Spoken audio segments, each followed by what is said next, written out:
বুধবার সকালে ময়ূরাক্ষী নদীতে মাছ ধরতে গিয়ে এক অজ্ঞাত পরিচয় ব্যক্তির মৃতদেহ ভেসে থাকতে দেখে বেশ কিছু জেলে। এদিন বীরভূমের সিউড়ির তিলপাড়া ব্রিজ এলাকা থেকে উদ্ধার হয় এক অজ্ঞাত পরিচয় ব্যক্তির মৃতদেহ। জেলেদের কাছ থেকে খবর পেয়ে স্থানীয় বাসিন্দারা সিউড়ি থানার পুলিশকে খবর দেয়। সিউড়ি থানার পুলিশ ও দমকল গিয়ে দেহটি উদ্ধার করে সিউড়ি সুপার স্পেশালিটি হাসপাতালে পাঠিয়েছে ময়নাতদন্তের জন্য। তবে এখনো পর্যন্ত মৃত ওই ব্যক্তির নাম ও পরিচয় জানা যায়নি। এই বিষয়ে স্থানীয় বাসিন্দা উজ্জ্বল বাগদি জানান, সবাই যা দেখছে আমরা তাহলে পুলিশ এলো, পাইপে গেল, তুলে নিয়ে গেল, এইটুকুই দেখলাম। কোথায় বডিটা ভাসছিল? ভাসটাই ময়ূরাক্ষী নদীতে।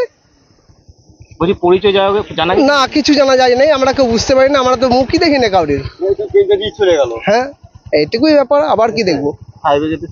ফায়ার ব্রিগেড এসেছিল, ফায়ার ব্রিগেড লোক রয়েছে, সবজন রয়েছে, পুলিশ এসছে, 2 গাড়ি ভ্যান এসছে পুলিশের, এইটুকুই।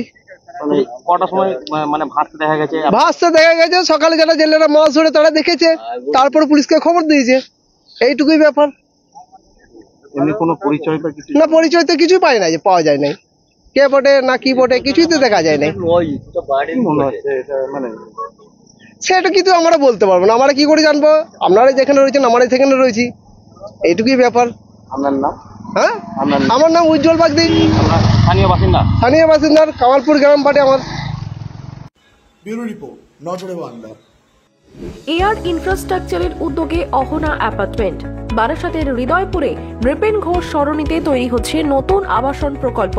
থাকছে একগুচ্ছ বিশেষ সুবিধা, লিফট থেকে শুরু করে ডিপ টিউবওয়েল, এছাড়াও থাকছে সাউন্ড প্রুফ জেনারেটর এবং কার পার্কিং এর সুবিধাও। এখানে 2 এবং 3 BHK ফ্ল্যাট রয়েছে, এছাড়াও থাকছে আরো একগুচ্ছ বিশেষ সুবিধা। বিস্তারিত জানতে ফোন করুন স্ক্রিনে দেওয়া ফোন নম্বরে। সাধ্যের মধ্যে স্বাদ পূরণ।